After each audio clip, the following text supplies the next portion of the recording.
Salut à tous, bienvenue pour le quart d'heure neuro. Aujourd'hui, on n'est que deux, Adrien et moi.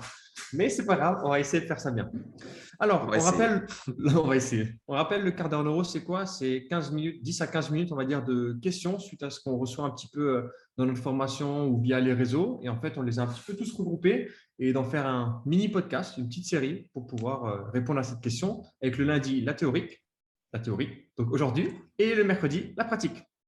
Alors, la question de cette semaine, c'est à quel point l'émotionnel peut-elle avoir un impact sur les performances physiques et via l'œil RNP? Ok. Donc, il y a de quoi dire. En plus, toi, je sais que tu es pas mal formé dans tout ce qui est émotionnel, sophro, prépa mentale, etc. Donc, je Ouais, pense que tu ouais, puis as pas mal à dire. Je vais te laisser tout même seul, le tiens. lien émotionnel. On avait déjà reçu en podcast Julien Pinault de Strong Fit, qui lui fait beaucoup le lien entre l'émotionnel, anxiété, dépression et tout, stress versus sport. Donc, je vais pas revenir. Moi, je vous invite à aller voir son webinaire. Il est sur notre chaîne YouTube et donc voilà, vous avez YouTube Labo RNP, vous recherchez le webinaire de Julien Pinault de Strong Fit. On a fait 2 webinaires spécifiques là-dessus sur le lien entre justement l'anxiété et le sport. Donc en gros, ce qu'il faut comprendre, c'est marrant. J'ai encore fait une story là, la semaine dernière sur ma page Insta, Fightform, tu sais, et j'ai partagé en fait une publication qui parlait de lactate. Tu Mhm. sais, de lactate justement L'acide pour lactique. Non, c'est une ouais, blague. Pardon, pardon. du lactate pour l'anxiété, etc. Alors, est-ce qu'en même temps, je pourrais la retrouver, tu sais, en même temps que je vous parle? Je ne suis pas sûr. Mais en tout cas, ah si, c'est bon. C'était une méta-analyse qui regardait les athlètes élites, identifier les performances des microbes qui ont une fonction sur le métabolisme du lactate, etc. Donc, il y a un lien lactate-sport. Ça, si vous êtes à jour dans vos connaissances, ça vous le savez, qu'il n'y a pas d'acide lactique, c'est du lactate.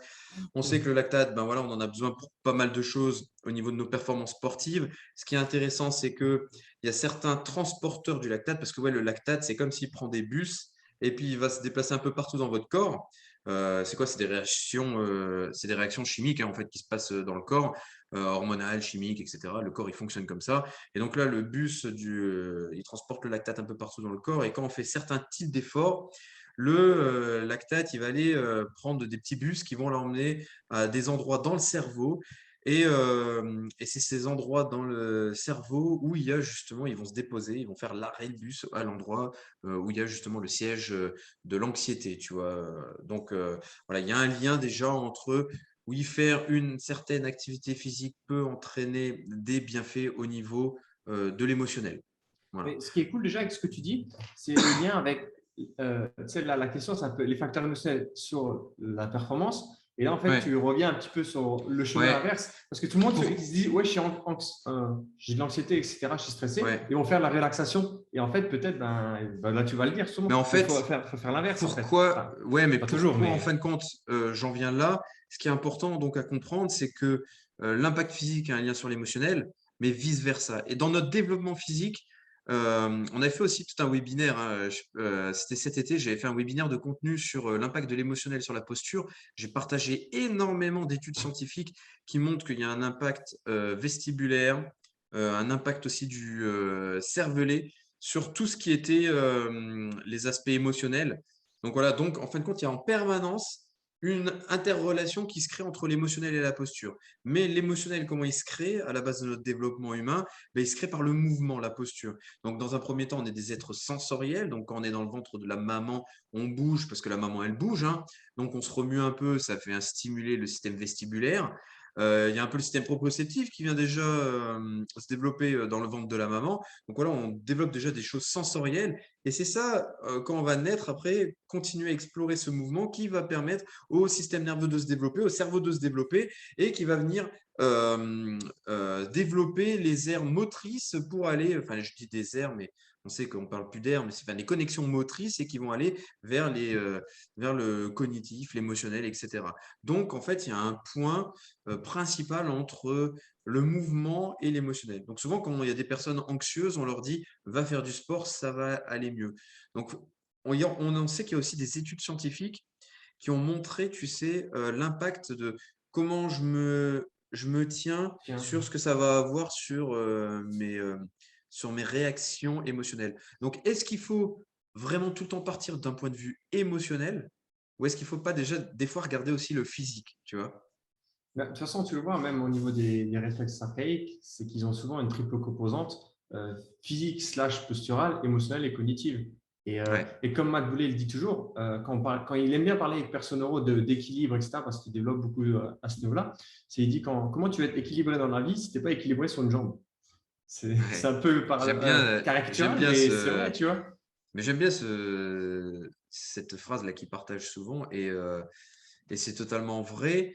En fait, l'équilibre, c'est plurifactoriel. Et même, on peut pas dire, on l'a déjà répété hein, dans des neuros, dans des webinaires, on peut pas dire j'ai ça, et ben ça, il va falloir que j'aille travailler que ma posture. J'ai ça, il va falloir que je travaille que mon Mm. émotionnel. J'ai ça, il va falloir que je travaille que mon développement personnel. Non, c'est pas vrai. En fait, c'est un ensemble.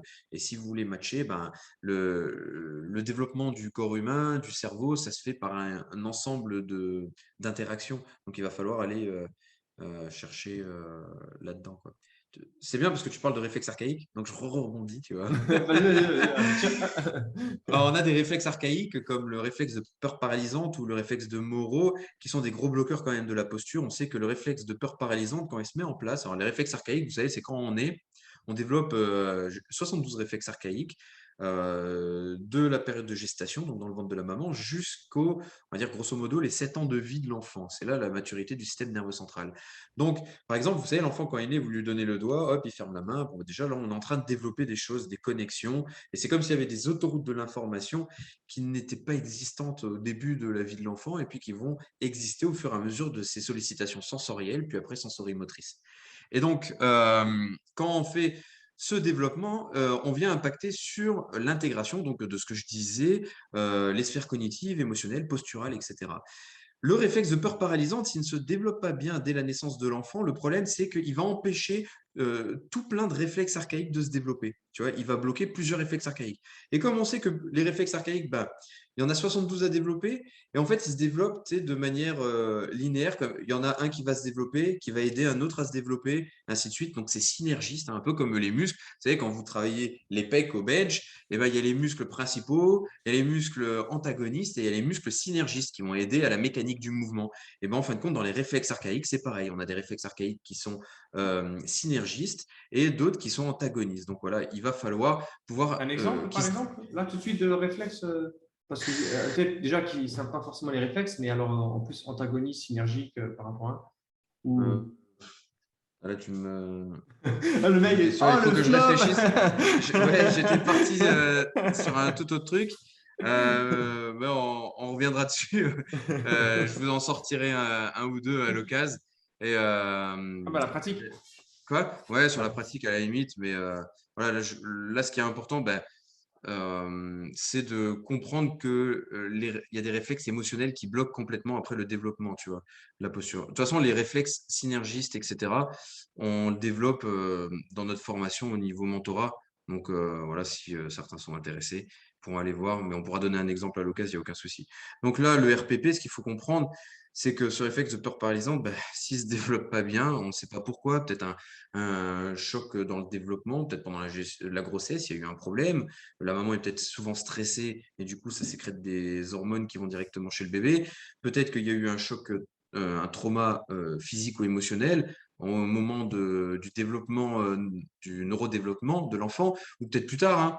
Et donc, du coup, il y a ce RPP qui peut revenir et ça bloque pas mal de choses. Moi, ce que je vais vous montrer, regardez, je vais vous partager. Alors, ceux qui ne seront pas en vidéo, ça sera compliqué, mais je vais vous le décrire. Vous voyez, ça, c'est des fiches qu'on donne, par exemple, pour les Hmm. gens de notre formation. Donc là, le réflexe de Moro, qui est un des gros réflexes de la posture, bah, qu'est-ce qu'il fait?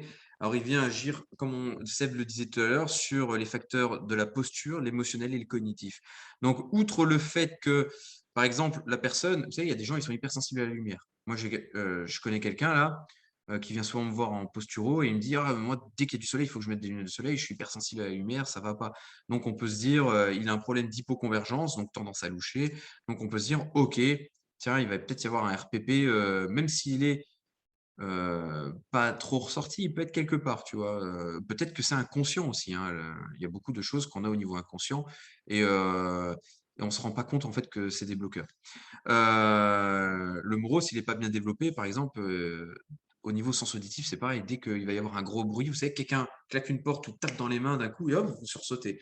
Donc voilà, ça, c'est des petites choses qui peuvent être dérangeantes au niveau émotionnel, mais parce que pourquoi il y a un réflexe de crispation, ok, on se crispe. Alors imaginez si vous le faites pendant votre activité physique. Et le truc, c'est qu'au niveau émotionnel, ben, il y a quand même pas mal d'impact. Il y a des fois des jeunes, vous savez, on dit, ah, il est violent, lui. Ah, et puis il est agressif, il fait qu'insulter tout le monde, il suit pas les règles à l'école, c'est vraiment un sale gosse, etc. Mais peut-être qu'en fait, il a un réflexe émotionnel de Moreau qui n'est pas bien développé, et ça l'empêche de venir, bah, tout simplement, il se sent agressé en permanence. C'est quoi le principe numéro un du cerveau, Seb? Ah, c'est pour moi, pardon. Je Ouais. disais, mais attends, il y a tous les deux. Bah, Que se fait le, protéger, la survie. Ouais, la survie. Donc, si du coup, le cerveau, il se sent pas safe, en sécurité, comment il va réagir? Bah, pour l'enfant, ok, bah, tout lui semble agressif autour de lui, donc il réagit de manière agressive. Donc voilà, ça c'est un exemple avec le réflexe de Moreau. Je vais vous montrer la même chose avec le réflexe de peur paralysante. Donc, ce que je vous disais juste avant, tac, juste le temps de cliquer, comme ça vous voyez. Tac, je vous partage pas mon écran parce que ça n'a pas marché. Mais du coup, que vous compreniez en fait ces impacts, voilà, réflexe de peur paralysante. Donc voilà, vous voyez, hop, le petit schéma, et puis en dessous, bah, c'est la base pour le développement des réflexes au niveau de la posture. Donc il y a plein de réflexes au niveau des pieds, des mains, de la gestuelle, de la contrôlarité qui se développe suite à la mise en place du RPP. Donc si il n'est pas en place, comment vous voulez corriger un pied qui va partir? Bah, vous savez, on parlait des pieds en canard la semaine La semaine dernière. passée, ouais. Bah, comment on peut corriger ça si le RPP est encore en place? On ne pourra pas parce que le RPP, il va vouloir sécuriser au maximum le corps, il ne va pas prendre les informations qui vont venir extérieures. L'enfant qui dort mal, moi j'ai un voisin qui m'avait dit, sa fille, elle a commencé à faire ses nuits à 6 ans et demi. Ça, c'est pas normal. Quand il y a quelque chose qui sort de la normalité, il faut aller essayer de creuser un petit peu plus. Donc voilà, s'il est actif, problème d'équilibre. Des gens qui ont peur quand on claque dans les mains et qui en plus ont des problèmes d'équilibre, ouais, voilà, on va se dire, ouais, il y a peut-être des choses à chercher, quoi. Des gens même qui ont du mal à s'attacher émotionnellement, ok? Ou qui s'attachent trop, parce qu'un réflexe peut être hypoactif ou hyperactif. Donc voilà, non, il y a une norme, mais si on s'attache beaucoup trop ou si on a du mal à s'attacher, bon, on peut se dire, tiens, il y a peut-être un RPP dans le coin. Et du coup, bah, ce RPP, il agit au niveau émotionnel énormément. La confiance en soi, vous savez, s'affirmer. Enfin, voilà quoi. Les capacités relationnelles, tout ça. Donc voilà, c'est un fort impact. Donc, forcément, à partir du moment où on vient toucher la sphère émotionnelle, on a vu qu'il y a des crispations physiques qui se créent. En plus, on se détache des autres.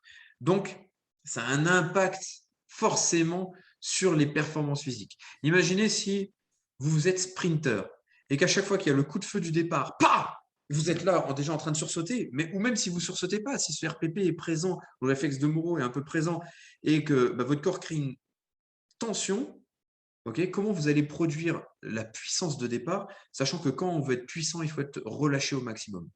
Donc c'est compliqué voilà, de,